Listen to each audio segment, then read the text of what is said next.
Well, my name's Gordon Stoker, and I've been with the Jordanaires since about 1950.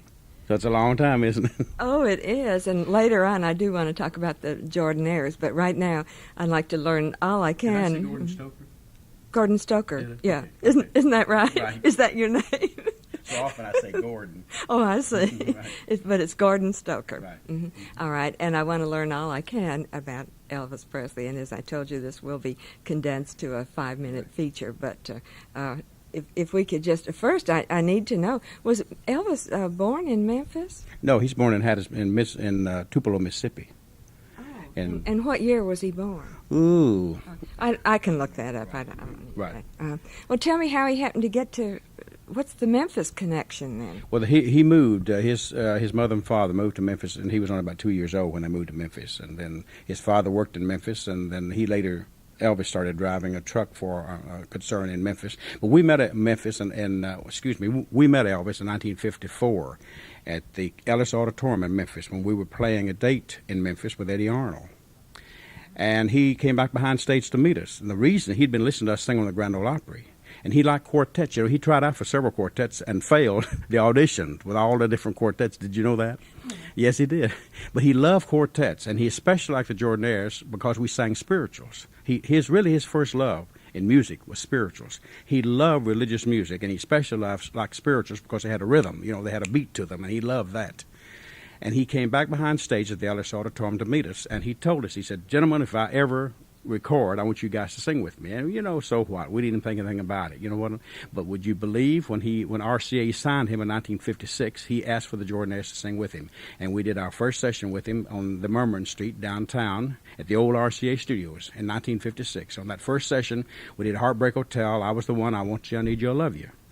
And he came over to me. Would you believe that was 30 years ago? That was in January of 1956. That's 30 years ago. Can you believe that? And he came over to me and he said, "If there's anything from this session that is a success," that's just a general remark, "I want you guys to work with me from now on." Well, we didn't think too much about it, but Heartbreak Hotel absolutely swept the country overnight. And so the first dates we did with him was at the Fox Theater just about 3 months later, and he told me then, said, "If I'm a big success on my personal appearances, I want you guys to work with me from now on." Isn't that beautiful? And as a result of just a verbal agreement like that, the Jordanaires worked with Elvis for 15 years.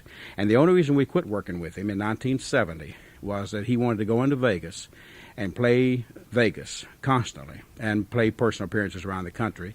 And the Jordanaires had a very heavy recording schedule here in Nashville, and we just absolutely did not want to go on the road, so to speak. And the same thing applied to Scotty Moore, his guitar picker, and DJ Fontana, his drummer. They had to quit too because they didn't want to go on the road and play Vegas. And it was only later when I was talking to Elvis, met him in a meeting here in Nashville, and that I realized how much it had hurt him. And I always regretted that we had to quit the way we did. But it's just one of those things, and financially speaking, we just had to quit. Now, you were talking about the Fox Theater. Was that in Memphis? No. Where? In Atlanta. Oh, the Fox Theater. And did I say Memphis? I didn't. No. No, you said he was in Memphis, but Right. I didn't know where you did meet, and you mentioned Right. the Fox and all of that. So Right, the Fox that in Atlanta. Then his first his RCA recording was there in Atlanta, was it, or No. was that here? The first recording was here in Nashville at the old RCA studios here in Nashville. But that was when he asked me to work with him from then on. And that was an agreement, as I said, that we held for many, many years, some 15 years. So we had a beautiful relationship with Elvis. Elvis was like a brother. He was like a member of the family. We loved him just like a member of the family because that was the relationship we had with him. And those years were good years. We had a lot of fun. He was a very exciting person on the sessions, and we thoroughly had a good life with him. Of course, we did many parties with him. We had a lot of parties and had a lot of joy and pleasure together. Of course, many recording sessions. We did 28 movies with him, which we thoroughly enjoyed. The ones we didn't, we appeared in a lot of the movies, but in the ones we did not appear in, we did the soundtracks for all of them, and we thoroughly enjoyed all those days. Those were great days. The Jordanaires have had a fantastic career because, as you know, we have sung background with all the big stars in the recording business, but none of them quite like Elvis Presley.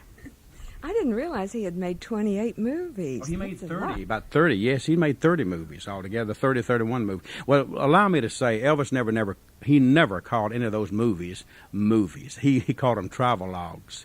He hated all of his movies. There was no story. It's just, he had a little story, and then he'd get up and sing a song. He hated them. Elvis was quite capable of making a good movie, but he never felt that he ever made a movie. He always called them travelogues, and he hated all the movies because they were stinking stories, so is what he said. But a lady called me not too long ago. She had heard me talk on the radio and tell this same thing. And she said, there's one thing about it, Gordon. None of his movies had a dirty theme, or he never ever said any dirty words in any of them. And I said, I'm so glad you said that, because that's a good point. None of the movies were suggestive, and there was never any dirty talk in any of them, and I'm always thankful to remember that. Oh, well, how did he change from what his latter days to what he was at the first, and then how he was at the last? What was responsible for the change? And then we might go into the problems that caused his death too. Elvis became a victim of circumstances. Elvis was an easygoing guy. He liked to play his guitar and his piano. He always said he didn't play neither one of them well, and he didn't. But nevertheless. He just wanted to play and sing and make you happy with his music. He wanted to make good music, which I feel that he always did. And that's all he wanted. He didn't want the pressures. He didn't want the demands of Colonel Parker and the demands of RCA and the demands of the fan clubs. He just didn't want this. They were constantly. He became just a victim of circumstances. Everyone demanded something of him, and he didn't want that. And he also had financial problems because he was not. He never managed his money, and his father certainly couldn't manage his money. And he never allowed the colonel, or the colonel didn't want to. The colonel always said, "What you make is yours, and what I make is mine." And he would never guide him in any directions with his money. And so, as a result, he did have financial problems. And all of this was mental problems to him. So just one thing led to another. And Elvis was always insanely jealous. This is something the public doesn't know. He was insanely jealous of people that were better looking than he was. And if he thought they could sing better than he was also jealous of them in those. And this, built up inside of him. Elvis would never take his frustrations out on people. If you hurt his feelings, he'd keep it to himself. In our day, and of course later. He did get to where he would blow his top and throw fits and all of that, but he was trying to get those frustrations out of him. But really the problems, of course, many people have called us and asked us, tell me about the drug scene. I never ever called Elvis drug-related. By that I mean he never took cocaine, heroin, all the heavy drugs. He was on prescribed drugs. He took the stuff that the doctors prescribed for him. Of course, you can constantly, very Dilaudid was a little morphine pill, which he took a lot of. That's very, very bad for you. And I blame the doctors for allowing him. I blame Dr. Nick for a lot of things, for allowing him to get these things. They got those things for him, and the doctors got those things for him because they wanted to be in with Elvis. This is the way they had of getting in with Elvis. And the more you take of those prescribed drugs, the more your body become immune to them. And this is what happened to him. As I said, I never called him a drug addict or anything like that, because he wasn't. It was on prescribed drugs. But that, alone with the fact that he did not eat regular meals. I was with Elvis 15 years and never saw him eat a good meal. He just didn't eat. And when you don't eat and you take all those prescribed drugs, they're going to do a lot of damage to your body, and that's exactly what happened to him. And so all of that accumulated, yeah. And that's what led to his death.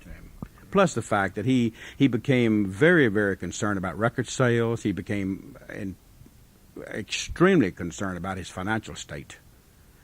And this alone can, drive you crazy. And then he also became very concerned about Priscilla, if his marriage was going to continue. And he always felt that she had eyes for somebody else, which I don't really think. Priscilla's a very sweet person. I don't really think. But he always thought that. You see, these were the things that taking prescribed drugs can make you think things that aren't really going on. And this is what just eventually drove him to, just being no desire to live, so to speak.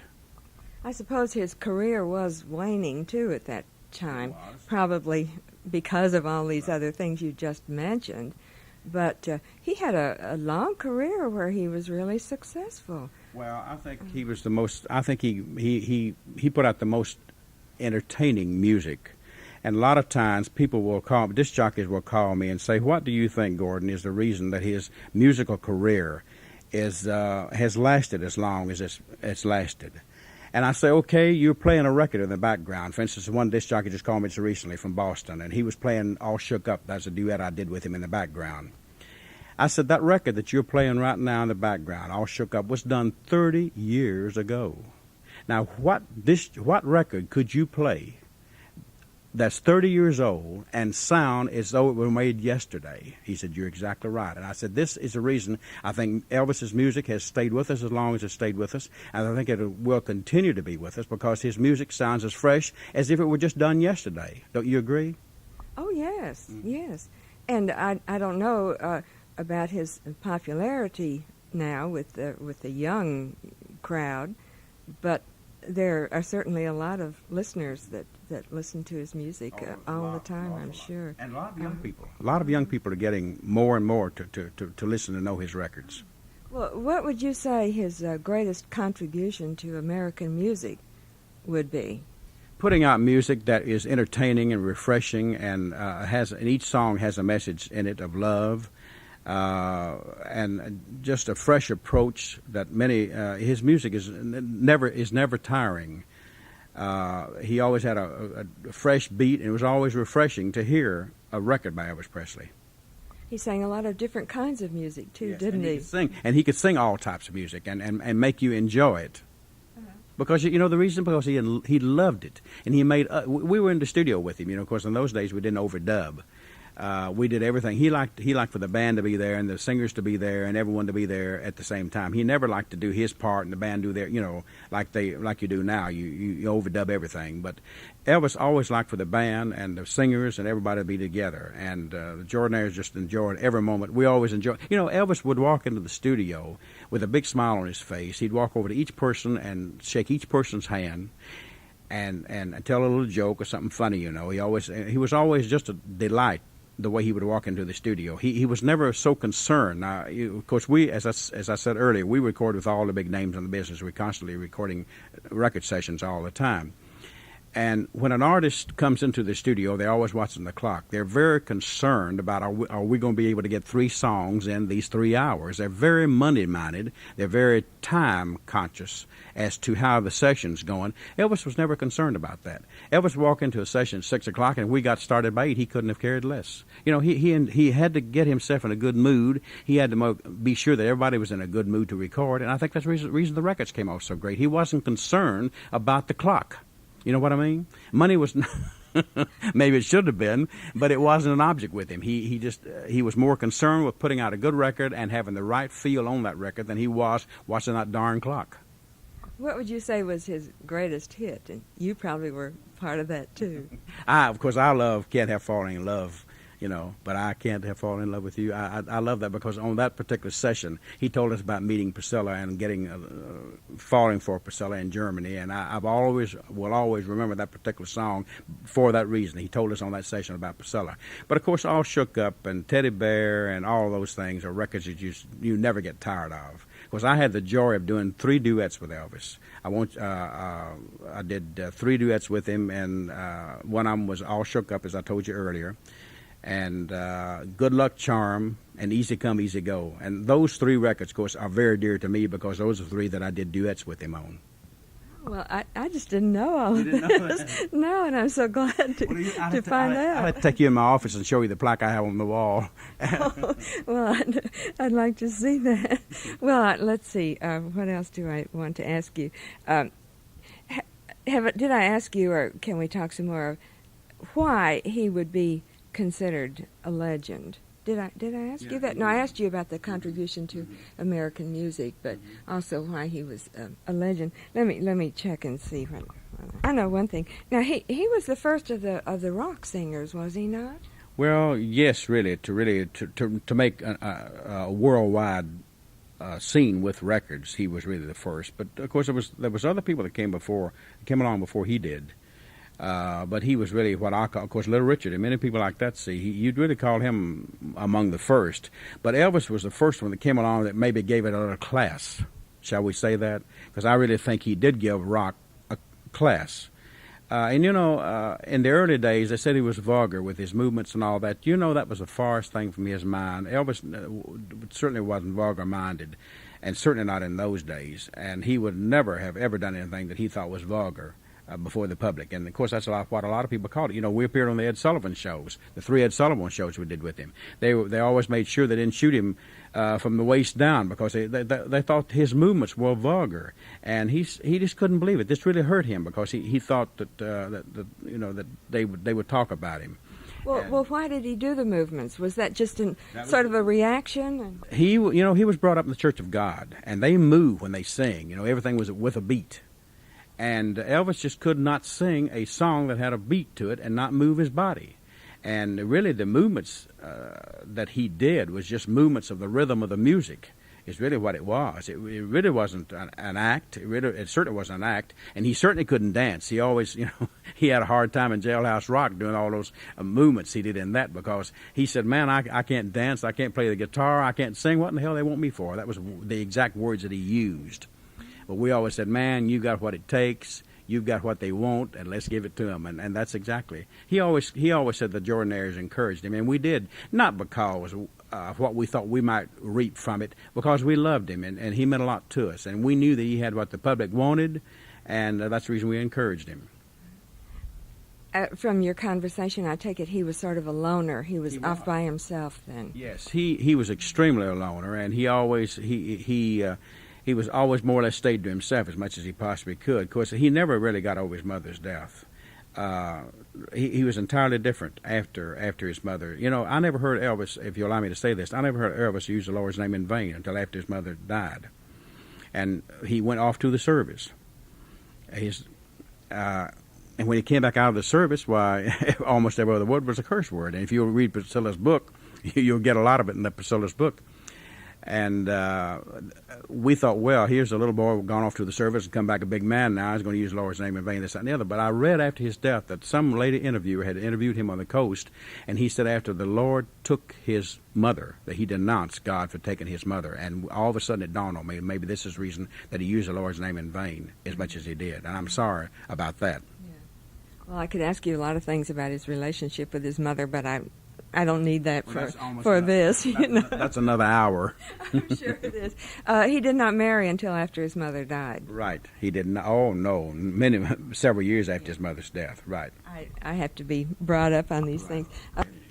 Well, I wondered now, of course, he was so popular and all. What kind of vocal training did he have? Or really, what kind of voice did he have? Well, I think he had a great voice. As I said earlier, he always thought he couldn't sing. He said, man, I can't sing. I can't do it. Why do they want me? But really, I think he had a great voice. It's now or never, I think, really tells you what a great voice the boy had.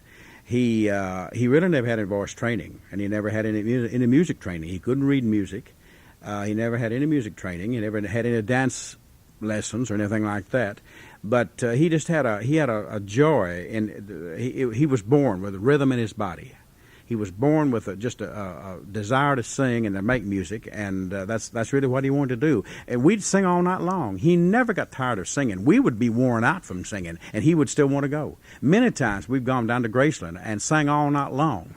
And we'd say, oh, my Lord, how much longer are we going to have to do this, among ourselves? Yeah. He'd want to sing another song, and here we'd go again. Well, how did he find out he could sing, or what made him? You said he came up to you at the Fox Theater and all of that, but had he been singing before that, just in the church, and he just decided he wanted to be a recording artist? Yes. Well, he sang in the church and all the time, and he didn't sing solos too much, but he sang in the church. But he sang at school. He sang Old Shep at an amateur contest at a school in Memphis, and he just couldn't. The audience just went wild. The kids just went crazy over him. But of course, everyone encouraged him to sing because everyone liked to hear him sing, and it wasn't a deal of him knowing he could sing. It's just one of those things he was born with. He was singing at a very early age, his mother said. And but she said as long as she could remember, he'd always dance around and make it like he was singing, to music. and he'd make his own music, so to speak. And that's all he ever knew. He was never concerned about finances, or he was never concerned about business. All he wanted to do was sing. And when he was bothered by business, he'd run away from it. And let me say that one of the biggest disheartenments that Elvis ever had was when Barbra Streisand went and talked with him, and we were there along about that time because my wife and I went out there to see a lot of the shows in Vegas. And Barbra Streisand went up to his room and talked with him about doing A Star Is Born. And the Colonel, she wanted him to play opposite her in A Star Is Born. You know, later she got Christopherson to do it, if you remember. When he asked the Colonel about it, the Colonel said, "Hey, you don't need her. You know, the heck with her. You don't need her." And he wouldn't let him do it. And really, Elvis could have done a great job. Elvis was very capable of making a great movie. But as I said earlier, he never ever felt that he made a great movie. And really, he didn't. But he was capable very, very capable of making a good movie. And when the Colonel wouldn't let him do that, all his feathers completely fell. He said, "The heck with it. It's gone. I'm through. I'm over. I'm washed up. Forget it." And that was really the attitude he took about a lot of things. He really thought that it was all over. You did a lot of recording with him. Did you go around with him on concerts too, as backup Yes. and all of that? And you saw him then on the stage, of course. And, Oh, and yeah. when he was throwing articles of clothing to the women and all, what was his attitude toward that? I know what it would be from the audience, but afterward, Would you believe he always thought the show was in the audience? He always said the show was out there, not up here on the stage. He'd always tell us, "Look at that so-and-so, look at those people over there, or look at that girl, or look at this, that, and the other." One time he turned around to us and he said, "You know, I bet if I burped, they'd squeal." And so what did he do? He turned back around and burped into the microphone, and they squealed all over the place. The audience didn't know what he was doing, but he told us what he was doing. We knew what he was doing. But he always felt the show was in the audience, not on the stage. But he gave I don't know if you saw any of his personal appearances, but I can assure you that if you ever saw Elvis on a personal appearance, the guys that are very big this day and time, that play to these 30 and 40 and 50,000 capacity houses, no one could hold a light to Elvis Presley on the stage. He thoroughly entertained you, and I think he did. He was the greatest entertainer that ever walked on the stage. After you saw Elvis in a concert, the others just didn't even rate at all. Well, now there were a lot of women in the audience. Were there men in the audience too? And how did they react to all of that? They were amazed. We'd always watch the audience as to how the men in the audience would respond to Elvis, but they more or less were carried away with the way the girls were reacting. They watched the women more. A lot of times we'd watch the men watch the women in the audience rather than watching Elvis or the rest of the show on the stage. We always got the biggest bang out of the expressions on people's faces. I think one of the biggest thrills that I ever had working with the many years I worked with Elvis was to, like, where we would go and catch a commercial airline flight, or we'd go down a hall, or we had to go someplace and they didn't expect, and Elvis would be in front with 4, 5, 6, or 8 of his guys with him. Usually there was always from 5 to 10 guys with him and around him, but we would be directly behind him. And to watch the expression on people's faces when they were coming toward us, and they realized the person that they were seeing mixed up in that crowd was Elvis Presley. They'd punch, they'd punch each other, and before they could punch the person with them and say, "Look, that's Elvis Presley." We walked very fast, and we was already past him. You understand what I mean? And many times I would see people do a double take, so to speak. They'd run back and walk back toward us again in order just to get a look at Elvis Presley. But I always got the biggest kick out of the expression. Many times people were meeting the members of the family that they hadn't seen in years, and all of a sudden they look up there, there's Elvis. And the look on their face is something to behold. To just get to see the facial expressions when they saw Elvis's face was just something I'll never forget. Now these are interesting incidents, and some of them funny, but were there some really sad incidents too? Yes. Could you tell me anything really sad, or would you want to? Well, some of them I can tell you. Some of them, of course, a lot of times, a reporter will be waiting to see Elvis. Of course, he didn't see too many, but in some cases, and they'll say, well, a lot of times we'd talk with them before they'd see Elvis, And they say, well, I'm very fascinated with him, but he doesn't mean that much to me. And about that time, Elvis would walk in and they'd freeze and couldn't speak, couldn't ask their questions. We've had women to faint. We had, I remember so well, one girl wet on the floor, if you allow me to say that. She was so upset and so nervous and just getting to see Elvis. And Elvis was the type of guy he wanted you to relax. He wanted you to be very much at ease when you were around him. He didn't come on strong at all. He was very sweet-natured and had the best attitude I've ever known about anybody. You could have insulted. Allow me to say this: you, as a reporter, could have insulted Elvis, and he would not have been ugly to you back. Maybe in later years, but not in the 15 years we worked with him. He would have ignored your insult. And that's really the way he was. He just had a sweet disposition, and he tried to make the best of any situation. And I think that's one thing I'll always remember about him. You told me the year that you started, and you were with him for 15 years. But what was that beginning year again, and then the last year? Right, 1956. We started on the first sessions in January of 1956, and we worked with him till about 1970, and we enjoyed every moment of it. I can assure you. What would a person learn about Elvis going to, if a person went to Graceland and visited his home, what would a person learn about Elvis? Well, as my wife, she used to laugh quite often. Elvis liked more or less cheap type of furniture, gaudy, big bundlesome type of stuff. Those type of things appealed to him. He didn't like expensive, beautiful type of furniture that you would furnish your home with, and certainly like my wife tries to furnish this home with. He had an eye for more or less a cheap line of furniture and things like that. And lamps and what have you. That's what appealed to him. That's more or less what Graceland is filled with. Graceland is not filled with. Many people have come to me and said, "Good grief, we thought Graceland would be a mansion. We thought Graceland would have beautiful stuff in it. We were quite shocked." Well, I can assure you, in the days that we worked with him, it didn't look as good as it does right now. So. But I think you can learn a lot by going into Graceland as to the simple things that appeal to Elvis. Elvis was not, as I said, he didn't come on strong, and he didn't want to make a splash. It was just one of those things. That was just the way he was and the way he felt. What kind of an education did he have? He didn't have much of an education at all. I wouldn't call him educated at all. His mother and father were very uneducated, and his relatives are uneducated.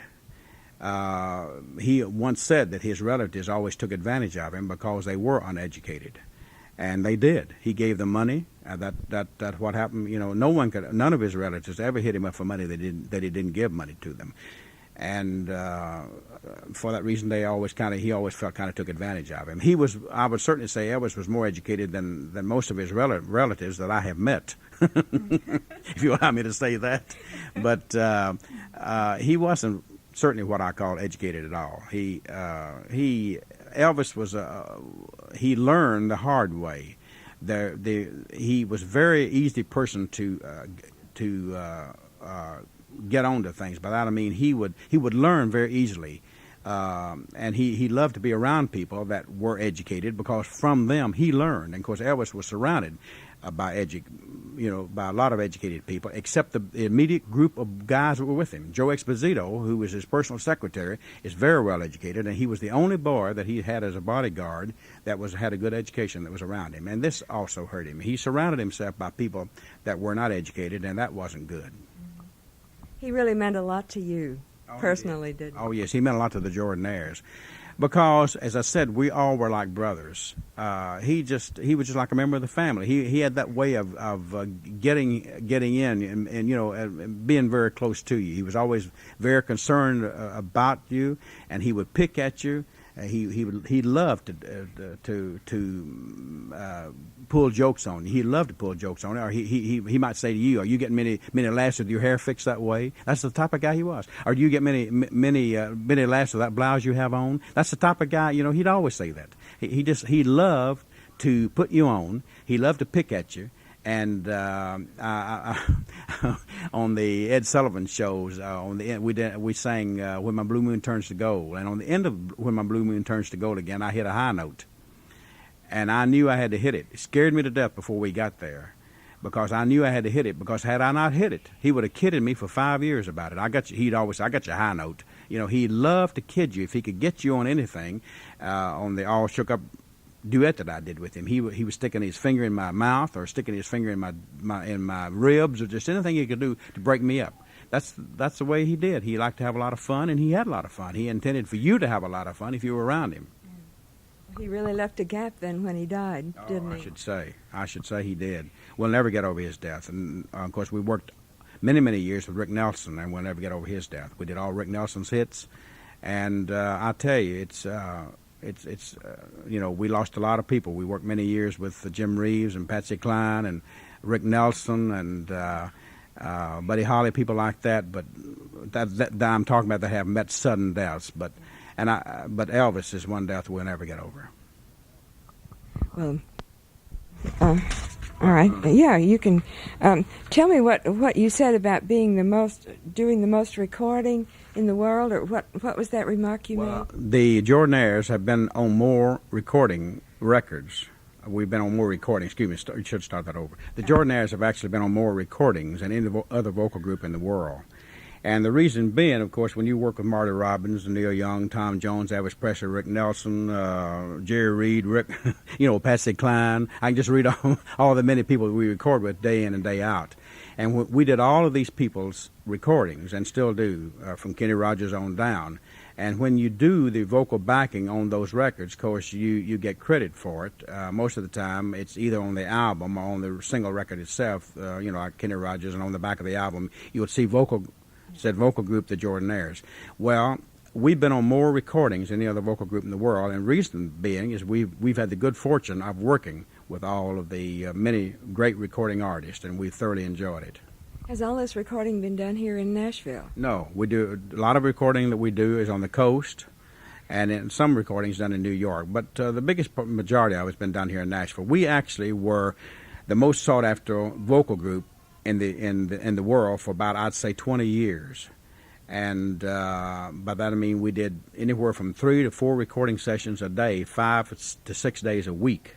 And we did that for 20 years. Can you believe that?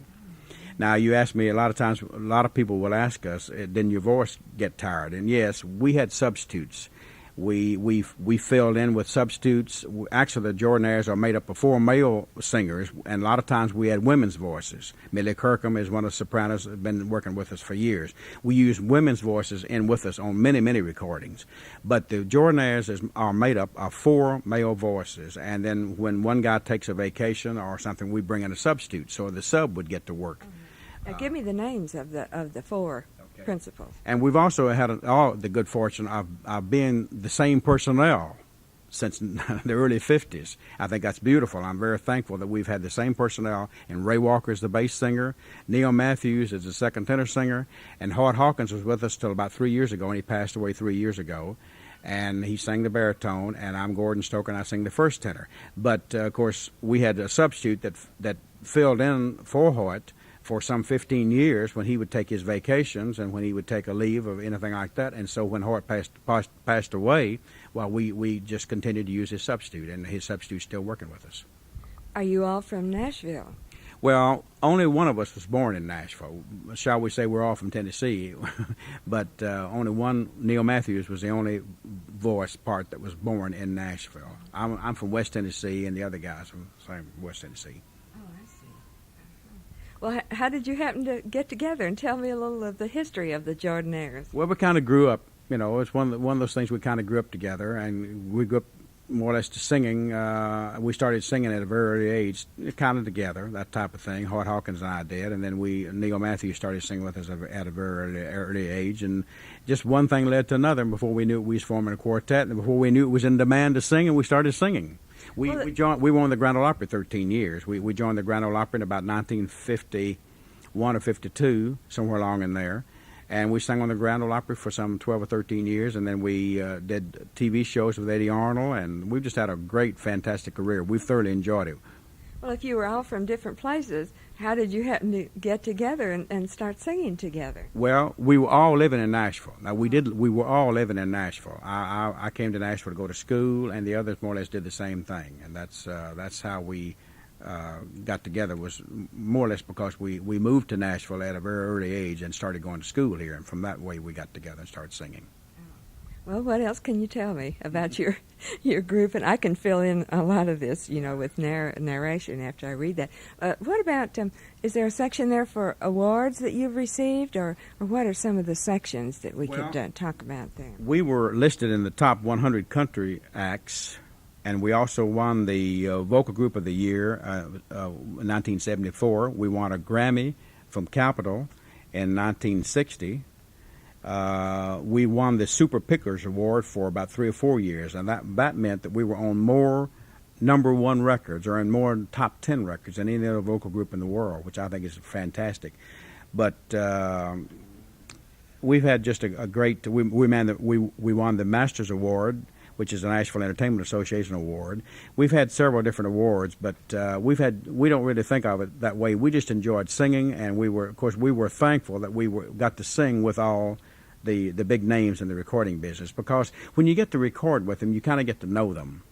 And because really what a person is and how they are comes out on the recording session, not when you see them on the stage. That's not you don't see the real, you see him as an entertainer or her as an entertainer.